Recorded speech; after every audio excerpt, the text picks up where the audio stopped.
Le Rambam, dans Ilchot Melachim, dans les lois des rois, chapitre 11, où le Rambam rapporte l'alacha, les halachot par rapport à Mashiach, et il cite que la croyance dans la venue de Mashiach, elle est primordiale, elle est fondamentale dans le judaïsme, puisque c'est ici rapporté partout dans les écrits, dans les prophètes, et il cite particulièrement la prophétie de Bilam, ainsi qu'il rapporte la mitzvah où la Torah nous dit par rapport à la ville, aux villes de refuge, où la Torah dit V'im yachiv Hashem alekecha, quand Dieu va grandir tes territoires, tu vas ajouter encore 3. Ceci n'a jamais été fait, ceci sera fait au temps de Mashiach. Ça sont les endroits où le Rambam apporte comme preuve de la Torah même à propos de la venue de Mashiach. Mais ce qui est intéressant, dans la paracha de cette semaine, au début de Bereshit, tout au début des 2 premiers versets, la Torah déjà parle de Mashiach. Et je cite, Bereshit bara lekim et hashamayim vet haaretz. Au début, Dieu a créé le ciel et la terre. V'haaretz hayta tohu uvohu. Or la terre n'était que solitude et chaos. V'choshech al pnei tohom. Des ténèbres couvraient la face de l'abîme. V'ruach elokim rachefet al pnei hamayim. Et le souffle de Dieu planait à la surface des eaux. Rapporté dans le Medrash Rabbah, sur ce pasuk.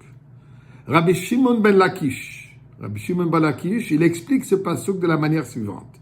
Il dit que ce pasuk fait allusion aux 4 exils que le peuple juif a subi et subit. Et il dit la chose suivante. Va'aretz haïta tohu, solitude, il disait Galut Bavel. Ceci fait allusion aux Galut babyloniennes, comme le pasuk d'Yirmiyahu de dire Ra'iti et haaretz vehine tohu. J'ai vu la terre qu'elle était en solitude. Vavohu Galut Madai, l'histoire d'Achashverosh. Parce que là on trouve le mot Vavohu Vayavhilu lehavi et Haman. Ils sont précipités pour amener Haman.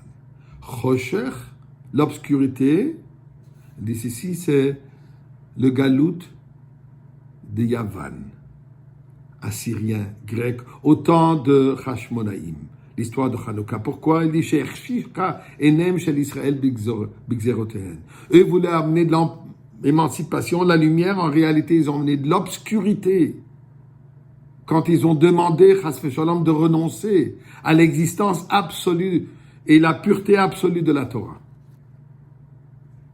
Finalement, il dit, Al pnei tohom, comme le pasuk de dire, Al pnei tohom, le souffle des ténèbres couvrait la face de l'abîme, il disait, Galut mamlachet harsha'a.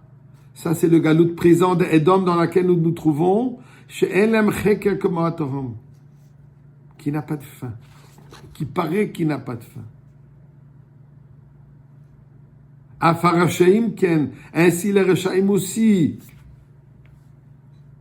sont dans l'abysse. Donc ça fait part, ceci représente les 4 exils, mais V'ruach Elokim rachefet, quand il dit que l'esprit divin, le souffle de Dieu qui planait à la surface des eaux, Zurucho shel Mashiach.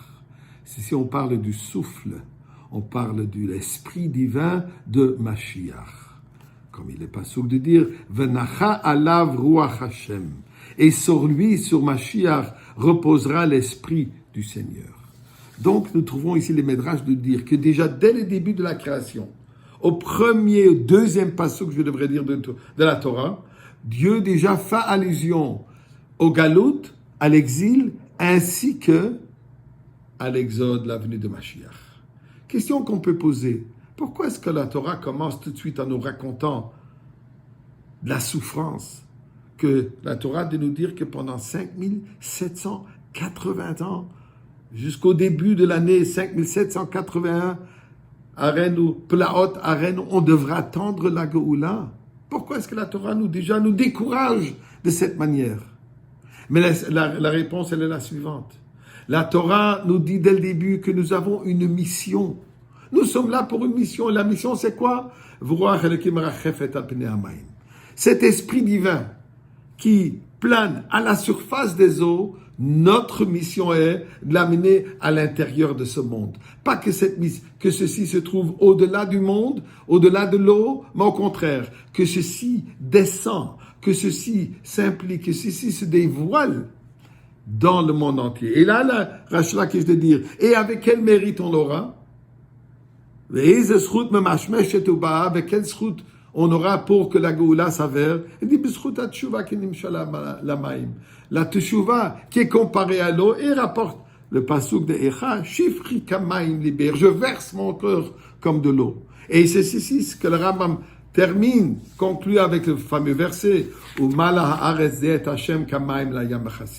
que l'univers sera rempli avec la connaissance divine, comme l'eau de l'océan qui est remplie de bord à bord. Donc, dès le début, nous savons que Mashiach arrive maintenant.